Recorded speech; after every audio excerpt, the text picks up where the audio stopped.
Hey, folks, welcome to another edition of Dog Walk Talk, presented to you by DawgsHQ. As always, it's me, your host, Jake Roos, and with me, as always, my man, PT Palmer Toms, over there, still recovering from a Braves World Series championship. Palmer, what's up, brother? Chop on. But hey, it's getting cold here. It's November.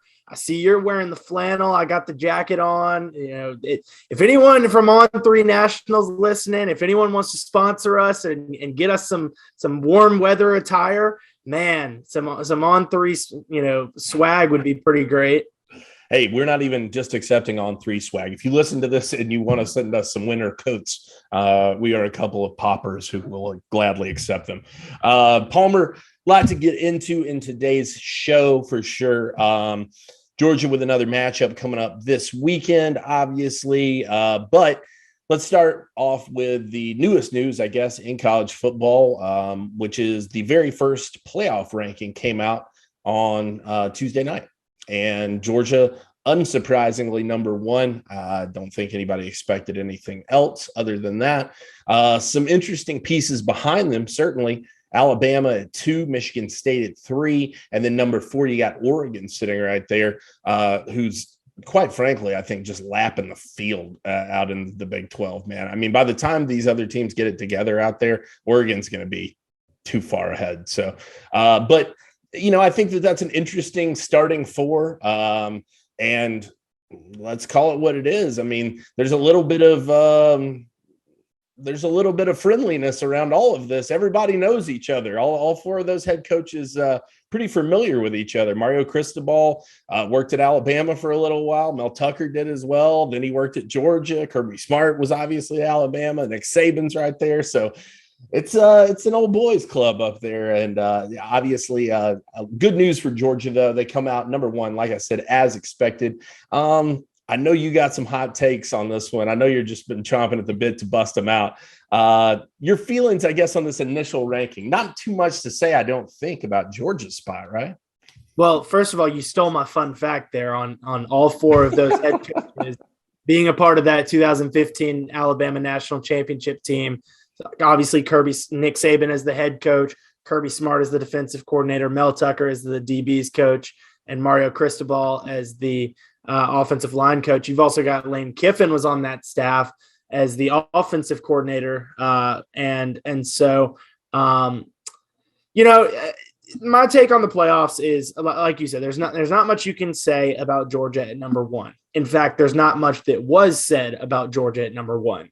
I tried to turn my recorder on every time they mentioned the Bulldogs on the college football playoff ranking show. And I think I got maybe a minute of audio there.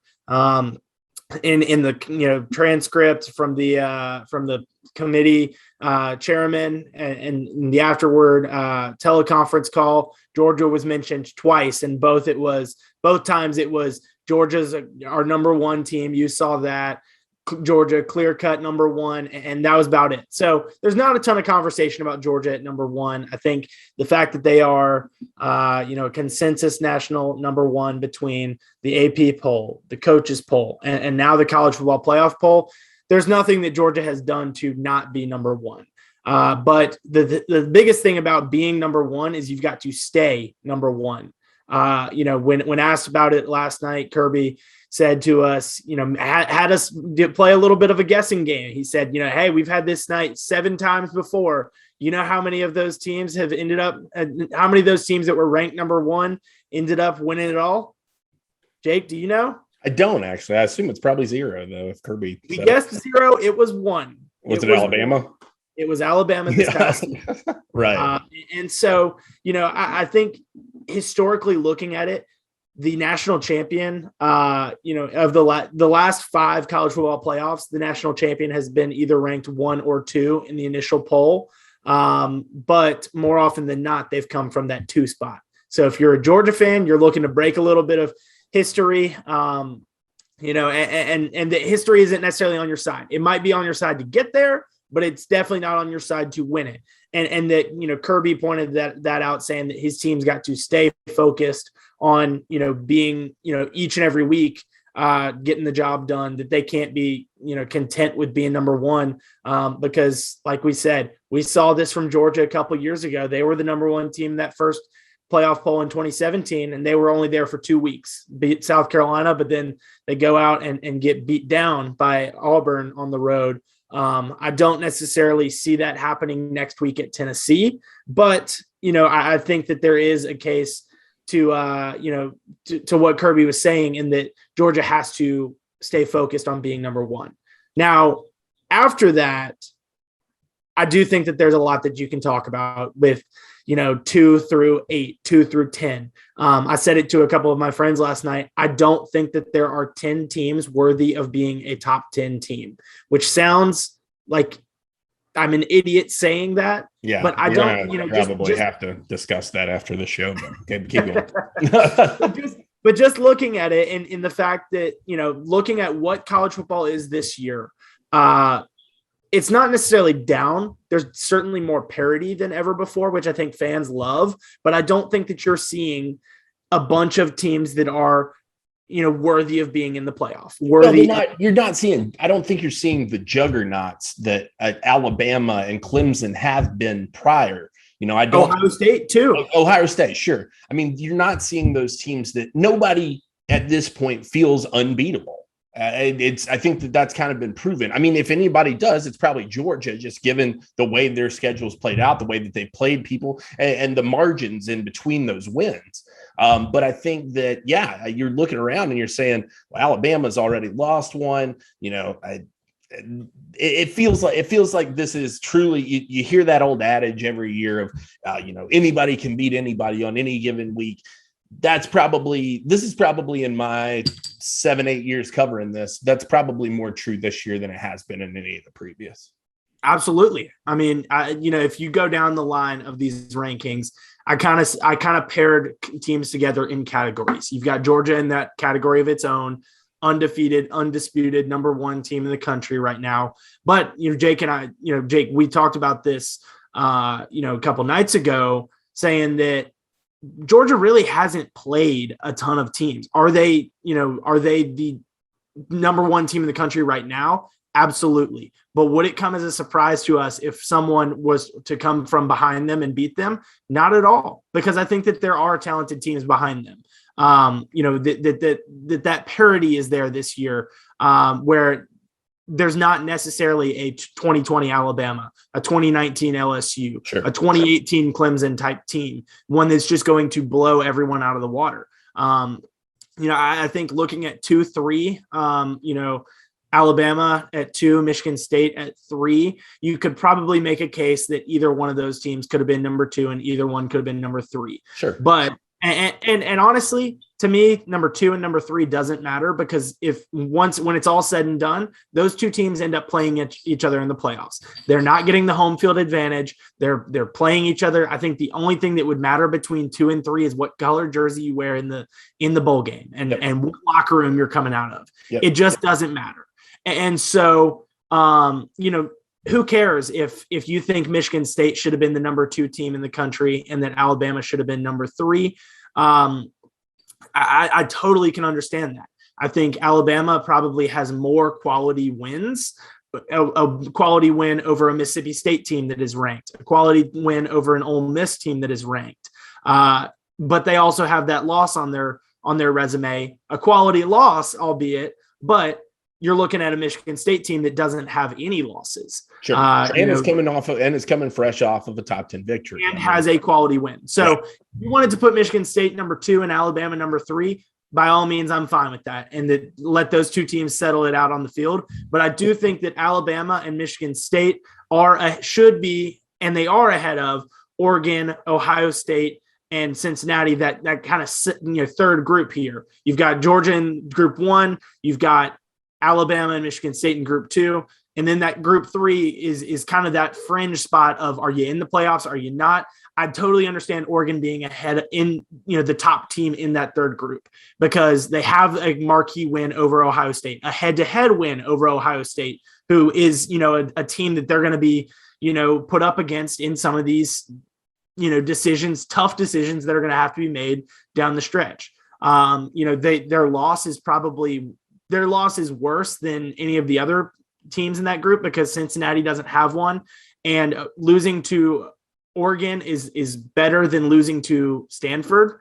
And so I can understand where Ohio State fans might be upset that their loss is that Oregon is kind of getting their loss looked over, but they have that win over Ohio State. And so the head-to-head really did factor in here. You saw it several times throughout this. With Kentucky and Mississippi State, it was on there. With Baylor and Oklahoma State, it was on there. Several times in these rankings, you saw the head-to-head really come in, and it really came into play here with Ohio State and Oregon. Cincinnati is the team that I think everyone wants to talk about, but at the same time, I don't know that they have a win that is up to par with Ohio State's, and certainly not one up to par with Oregon's. I think winning on the road at Notre Dame is great, but Notre Dame hasn't looked to be all that this year. Yeah, but I don't listen. Cincinnati's getting crapped on. All right. That's that's it. I mean, what else are they supposed to do? And also they're continuing be in a different conference, which is what they're going to do. However, they're continuing this off the back of playing in a New Year's Six Bowl last year. So I think that, and not a blowout loss, mind you, a loss to a tight loss to a good Georgia team in which they played well. I think that it's like the Boise States of old, I mean, yeah, I think that they probably deserve to be in the conversation. Now, Boise State got run a couple times in those situations, but they also won a couple of those games too. And so I think that Cincinnati, I think they deserve more love than they're getting. I think they should be in the consideration. I think they should be and I will say number 6, they're certainly in that consideration. I think that that there is a path for them to be in the playoffs. But if everything holds true, if everything holds out to this point, well, I guess somebody's going to have to suffer a loss in the top 4 between Georgia and Alabama if they meet up. And if they don't meet up, that means Alabama has suffered a loss to Auburn. So I don't know, man. I'm rooting for the Bearcats. What can I say? And I get that. Would you have put them over Oregon or Ohio State? I can understand maybe putting them ahead of Ohio State. Yeah, I would have probably put them ahead of Ohio State. And that, the marquee win over Notre Dame is probably better than Ohio State's marquee win over Penn State. But again, that's kind of one where it doesn't really matter. You're both on the outside looking in at 5-6. Who really cares? Just like that 2-3, it doesn't matter if you're 2 or 3. It doesn't matter if you're 5 or 6 here. Right. I think another one that's really interesting is Oklahoma down at 8, undefeated in the Big 12. Again, they haven't done anything to really, and Kirk Herbstreit said it on the show last night. Good for the playoff committee for putting them down at 8. I probably would have put them at 7 ahead of Michigan because Michigan did lose, and granted, it was to a top 4 team in the country.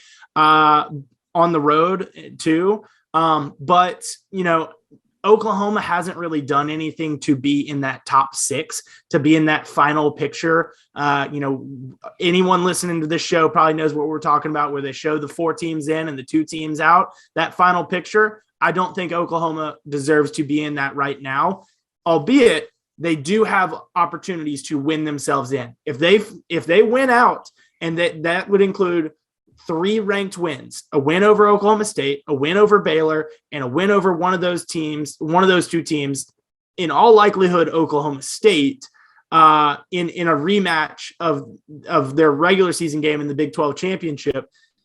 If Oklahoma does that, they probably deserve to be in. There's obviously a lot of football left to be played, and not everyone's going to win out, and things work themselves out for the most part. But it's certainly fun to discuss this. Jake, let me ask you this. All right. We were just having this conversation when we were running through the rankings before. Wake Forest at 9. Is there a path for the Demon Deacons into the playoff as an undefeated ACC champion? I freaking hope so. I love the idea of what Wake Forest crashed in the playoff, man. Listen, I'm rooting for Cincinnati because I think that they deserve to be there.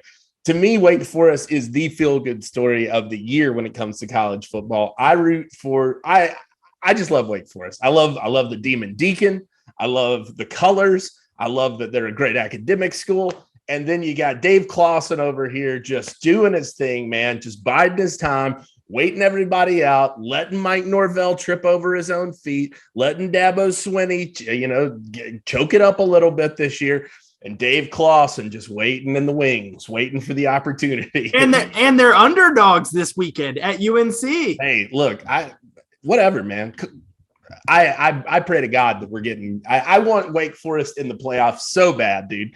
That's like the kind of stuff that you see on NCAA football back in the day. You take a program like that and you build it up to that level, and that's the fun of the game. And kudos to those guys, man. It's got to be a great time up there in Winston-Salem for sure.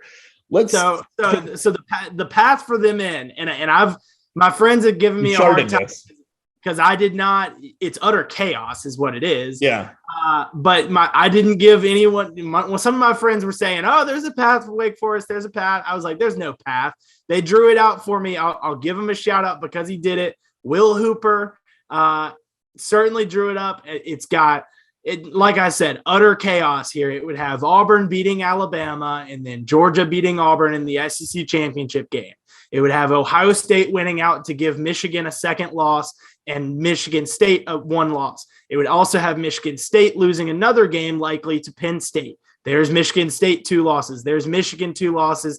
There's Alabama 2 losses. And no conference championship appearance for any of those 3 teams. There's Auburn on the outside looking in. You probably need Oregon to lose. You certainly need Cincinnati to lose. And so it's utter chaos for them to get in, but there is a path. Will Hooper's a sicko, dude. That's Will Hooper got to come out of the basement sometime, brother. All right, now listen. We've talked a lot about the playoff, and like the playoff committee, we said almost nothing about Georgia because what is there to say? But this is a Georgia show, so let's talk about the Bulldogs a little bit. Not surprising to see them number 1 with a matchup, another SEC contest this weekend in Athens. The last big marquee game in Athens, if you want to call it a marquee game, the last SEC game of the year. I mean, your only other one is going to be Charleston Southern. So, this is your last major contest of the year in Sanford Stadium. Hard to believe that we're nearing the end like that. But I think what popped my eyes out of my skull was seeing that 39-point spread on this one. One of the largest spreads I've ever seen in interconference play. I mean, that's huge. Maybe Vanderbilt. Yeah, you're right. Okay, well, sure. Vanderbilt's its own thing. So, but it's huge. It's ridiculous. That's a giant number. And this is a Missouri team that struggled to beat Vanderbilt last week. Exactly. And that's probably a big part of why this is the way it is. I feel Georgia can get there. I think that in order to do so, they're going to probably need to play a little cleaner than they did last week. But I don't know. I mean, 39 ever a fair spread? That seems that's a lot for me. I don't know. How do you feel about it, Paul? I'd take the points. I'd take Missouri plus 39. I absolutely think that Georgia is way more talented than this Missouri team. We were running through a couple names and there's just not a ton of crossover between these two teams on the recruiting trail. Obviously, we've seen it more recently with Luther Burden, but like you said to me earlier, Luther Burden might be the most talented player on this team if he were, if he walks into that locker room, if he everything holds to plan and he sticks to this commitment, he may well walk into that locker room. From a ranking perspective, there's no question about that. I mean, he's going to be the top ranked recruit on that roster. They've got some they've got some players. There's some guys on there that I recognize. Enos Rakestraw is probably the guy that I recognize most clearly, just because he was one of those kind of late signing period guys who everybody just exploded on and was getting chased from all over. And it felt like a huge win for Missouri. I think that was Drinkwitz's first, I think that was like the first big kid he landed. So, outside of that, I mean, there's some names you might recognize. Georgia fans might recognize Luke Griffin out of North Murray, Chatsworth High School, home of Ladd McConkey. But also you might recognize Luke Griffin's name because he was a one-time Georgia commit, committed to Sam Pittman during 7-on-7 camps out at UGA one summer. God, that feels like an eon ago. I mean, that was like 16, 17, something like that. I remember he got the offer and he committed on the spot and like picked Sam Pittman up, as I recall, or Kirby Smart, whoever was near him. He bear hugged him and picked him up. And I'll never forget Sam Pittman called him my young freak. Now, he suffered a couple of knee injuries. Obviously, they parted ways. He's in Missouri now. But if there's a name you might recognize, it might be his. From a talent perspective, it's like I tell people, and I do this on the show every week. I go through the roster and I go through and find the names that Georgia was involved with simultaneously. Because like I say every week, Georgia recruits the kids that Alabama recruits, that Clemson recruits, that Ohio State recruits. And that Florida clearly doesn't recruit. Florida would like to recruit them, but it's not recruiting season yet.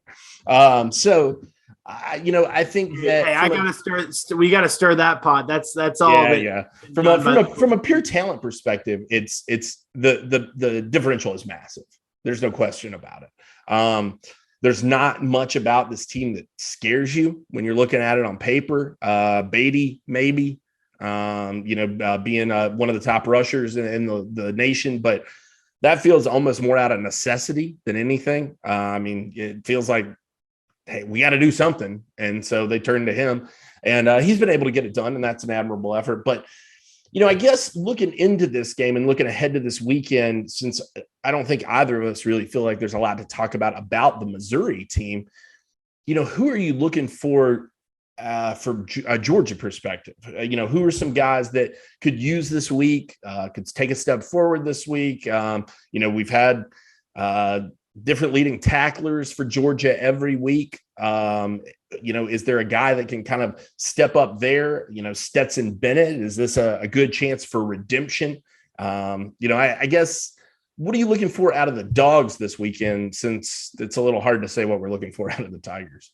Yeah, one thing I'll note on Missouri before I move to Georgia, they do have a quarterback question. Connor Basilak, who, if you watched this game last year, he played as a true freshman. Believe he was a true freshman, might have been a redshirt freshman, but freshman nonetheless. Basilak, kid that played a lot last year and has started all 8 games for Missouri so far. He's dealing with a little bit of a soft tissue injury, may or may not be able to go this week.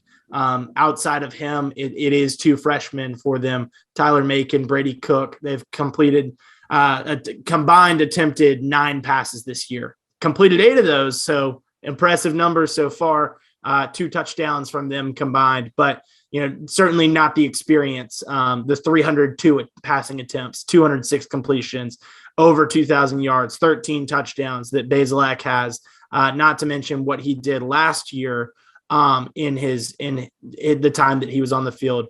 So certainly something to watch there if you're going to pay attention to Missouri some. And like you said, Tyler Beatty, number 4 rusher in the country, probably more out of necessity in the fact that that's where they don't have the weapons on the outside. Although I guess that speaks pretty well of their offensive line to some degree, that they've been able to. And Beatty's also involved in the passing game. That's something that he absolutely utilizes. If you look at Missouri's passing game, they do bring back their leading receiver from last year, Kiki Chisholm. He's got only caught 1 touchdown pass last year, but 35 receptions. I feel like Kiki Chisholm played in Poison in the late 80s. that's a rock star name. But like we said, not a ton to talk about with Missouri here. As far as Georgia and players that I'm watching for the Bulldogs this week and over the next couple of weeks, this is a guy that I think people have watched, people have paid attention to. You've seen all the national stories on him, but this last stretch is his final push for maybe a chance at a Heisman Trophy, and that's Jordan Davis. He's got to put up some incredible numbers here down the stretch. Don't tell me you're buying the possibility. I I'm not. I can't. I just can't bring myself to do it. I think that he deserves. Honestly, he can't. I think he deserves consideration for sure, but I just don't think they're going to do it. I think that they've pretty much made it clear that it's an offensive award, and simultaneously too, if you look back at Ndamukong Suh's numbers from the defensive tackle spot the year that he made it to New York. Look, if a defender can't win on the back of that, then it's going to be hard for anybody moving forward. No, I completely agree with you there. What I'm saying is I think that if he's going to make a push to be in New York, sure, this is how he does it, to receive some of those votes. This is how he does it. And this is certainly an opportunity for him to, make that push, not only to be in that Heisman conversation, but to lock up these Defensive Player of the Year awards. Yeah. And he's got to fight off some tough competition on his own team. And that's Nakobe Dean. Those two guys are certainly they're both semifinalists for the Bednarik Award. And Nakobe, a semifinalist for the Butt Kiss Award. On the back end of the defense, you've got Lewis Seen as a semifinalist for the Thorpe Award. Definitely a lot of guys that are receiving national attention. But I think that if there's one that is going to do something special in these next couple of weeks that can secure himself one of those awards and maybe secure himself a spot in New York, a spot, not the Heisman Trophy, but a spot in that conversation, it would be Jordan Davis. I'm looking to Darion Kendrick. Because I think that not for those reasons, he's not in the mix for those things. He's not, going to be in New York for a Heisman consideration, but there's some various draft opinions on him. I've seen him going pretty high, and then you see somewhere, it's just not the case. So I think that this is a big opportunity for him and Kelee Ringo to really kind of cement themselves, more so Darion for the league. And then Kelee, I think, with an opportunity to really, build his momentum for moving into next year. Not that we're, far enough along to be thinking about that, but like you said, it's the final stretch and you want to be looking ahead. And, he's got a chance, I think. He's played incredibly well this year. He's got a chance, though, to be like one of those alpha dog leaders next year for this defense. And they're frankly going to need somebody like that in the secondary to pick that up. So I look for those secondary guys to take a step forward here. And personally, too, I think over the next couple of games, I think Stetson kind of gets it back in check. I think that these are good opportunities for him to do so. Even looking at Tennessee, which we talked about the other day, a big challenge, from an offensive perspective, they don't scare you much defensively. And so I think that it's a good opportunity for Stetson to get out there and kind of, be able to get some confidence and roll, if he's going to be the guy, going to continue to be the guy, and you got to think if he's going to be the guy over the course of the next 3-4 games, then he's probably going to be the guy in the SEC championship. He needs he needs to be having the mojo going, the swag going. That performance against Florida did not create that, I don't think, in the minds of Georgia fans or in Stetson Bennett's mind personally. So I think that it's a good opportunity for Stetson to get things moving in the right direction ahead of what should be a big challenge for him in the SEC championship. And like I said, not that I'm looking ahead of Tennessee. I think that they can I think that they can hang with Georgia, but I just think they're going to be able to do that from an offensive perspective, if at all. Yeah, I mean, like you said, you could certainly tell it in the tone of his voice after the game. Stetson was frustrated by the way that he played, and I think when you've seen Stetson come out with a chip on his shoulder, he's put together some pretty impressive performances. Whether it's that UAB game, wanting to remind folks what he's capable of. Some of these other games. He's played with a chip on his shoulder for the most of his career. And he's for the most part, he's put together pretty good numbers. And so also a semifinalist for a national award, the O'Brien Award. He's among many there, but certainly a chance. These semifinal lists always piss me off. There's 45 guys on each one of them. I mean, it's crazy. But I do think. Let me ask you this, Jake. Let me ask you this. All right. While we stick on the topic of the quarterback, since that hasn't been, we barely have discussed that ever on this show, right? Yeah, right. Nobody in Athens talks quarterbacks, but Do you see JT Daniels getting in the game this week? I was the bold soul that asked Kirby yesterday in the press conference, kind of what goes into the decision making of when to get those starters out and when to get the backups in, and specifically, why was it that JT did not get in the game against Florida?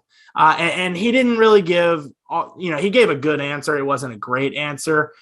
He said that there was really no specific reason why JT didn't get in the game, and that a lot of those decisions are made ahead of time, that, they're trying to build depth, that they're trying to understand, hey, if this guy goes down at left tackle, he's going to move over from right tackle, and we need someone at right tackle. So Kirby and these coaches are making some of these decisions to get guys in the game, because they want to build depth and depth for situations that could potentially arise down the road. But as it relates to JT Daniels, do you see him getting in this game and being able to potentially knock off the rust? And if he does so well, is there a quarterback controversy? Well, I think what you said is kind of interesting in that, or Kirby's response is interesting in that you would think if you were going to want to build depth, there might be no position as important as quarterback to have some depth. And right now, it just doesn't feel like Georgia has a lot. Now, if they do and JT is healthy, then yeah, I think he should be being utilized. I mean, I think he should be getting some snaps and, like you said, getting that rust knocked off of him. I don't think it's a situation necessarily where if he comes back and, let's say he comes in maybe third, fourth quarter. If this is a 39-point game, he should be in by probably the half. But I think that I don't know. I don't know if he gets in this week. I think he should personally, but I again, it's like we talked about with the health. Is the health where it needs to be? Do you trust him behind a second team offensive line? How do you feel? I mean, just risk that. Right. Exactly. Do you want to re-aggravate something unnecessarily? I don't love the idea, though, of keeping your starter in for the entirety of a game if you have the opportunity to go in a different direction, because then you're just asking for the same situation, right? I mean, so I think if he's got the opportunity to play, he should play. We'll see on Saturday. It's a little too tight for me to call. I don't know. And if it's pre-scripted, that makes it even harder for me to predict, because I would have thought going into Florida that it would have been pre-scripted for, 2-1 in terms of series, something like that. But again, that makes me just think that he's perhaps a little further behind the 8 ball health-wise than we had previously considered. Yeah. I think I'm with you there. We said that after that Florida game that he might be a little more banged up than what Kirby is, letting people know. And that, I thought he would get in against Florida. I don't know, and that's why I asked Kirby, because I thought, hey, if he's not going to get in a 3-4 score game against the Gators, is he going to get in a 4 score game against the Tigers here? I think that makes a little. I don't know, and that's where it gets complicated. I'm with you. I really am. I think it makes more sense against Missouri to do it, because there's a lot less to be scared about in Missouri's pass rush than there was in Florida's pass rush. And so if you feel like the offensive line's clicking and playing well, then I feel like, it makes a little bit of sense to do that. But if you don't have to risk it, why not? But at the same time, look, if he's not healthy, like I said, I just don't love the idea of playing your starting quarterback through the entirety of a blowout game. I think that you're asking for trouble when you do that. So if you're hesitant on turning it over to JT, but you don't want to get the starter in the entire time, do you look to Carson Beck or Brock Vandegrift? I think that would be a smart move. I mean, I just like I said, I think you're inviting something negative if you're up that far and your starting quarterback still in. You're playing with the potential future, whatever that may be. And if JT's not healthy enough to get in and be that backup guy, then you need to be building that depth anyway. You need to be figuring out, okay, can these guys do it when the band's playing? We haven't seen much out of Brock Vandegrift this year. I mean, did he get a snap against Alabama, UAB? He did. He did. Okay. He didn't throw a pass. He just okay. But so I mean, like, this is when you and I do feel confident in the fact that we will see some of that in these games, because this is typically the time of year when Kirby starts to do that. He starts to turn to these younger guys and get them their reps and get them their opportunities. And and especially with the East already clinched, that you're going to be playing very significant postseason football, and you don't want to risk any potential injury. So, like you said, this is an opportunity to build some of that depth, for the future, and get some of these guys into games, whether it's at quarterback or running back. I mean, they don't really have the depth to do it at running back. You're going to see a lot of Daijun Edwards there with Kendall Milton out, and probably some of these walk-on guys. But I don't like how you talk about Daijun Edwards. It offends me. I hate Daijun Edwards, don't you? Yeah, dude, he pissed in your Cheerios or something. Yeah, something.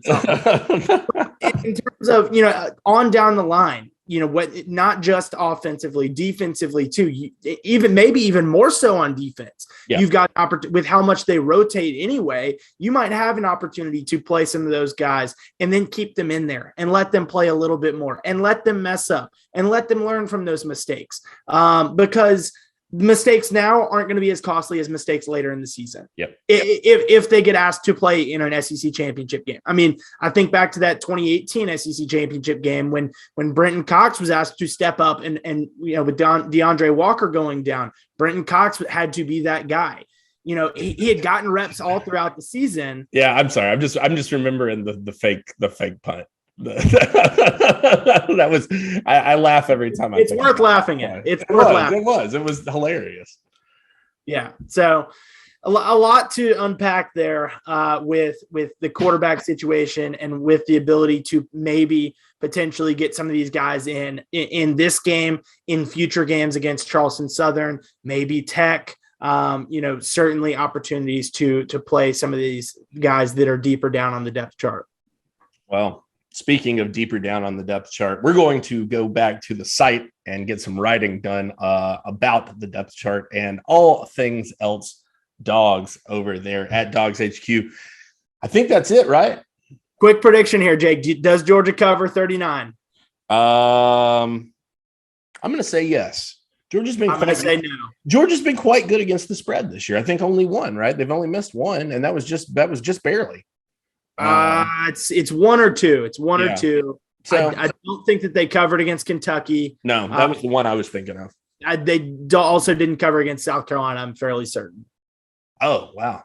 Boy, I think that was a 30-something point spread. Okay. And they won that game 40-13. Yeah, I think that I do think they can get there this week. It's a lot of points. It's huge. It's ridiculous. But they've got the offense, they've got the defense, and quite frankly, Missouri has neither. So they're just going to be holding on for dear life. And yeah, I think Kirby wants to get the good feelings back, around Stetson and, around this offensive attack. And you didn't see much of that last week. So I think that they try to make a big push offensively this week, get some style points. We'll see. All right. Well, that's it for us over here on Dog Walk Talk this edition. We'll be back with you on Monday to talk about Georgia's hopeful victory over Missouri. It's always easier when we get to talk about a win. Fans appreciate that a lot more, but hopefully we'll be back on Monday to talk about that. And in the meantime, get over to DawgsHQ. We've got you covered with film reviews, interviews with prospects, all your team news covered as well. Get over, give us a check out. We would appreciate it. And if you're listening to this on Apple, give us a 5-star review. How about that? That would be pretty sweet. All right. For my man PT, I'm Jake Roos. This has been another edition of Dog Walk Talk brought to you by DawgsHQ. Thanks for tuning in.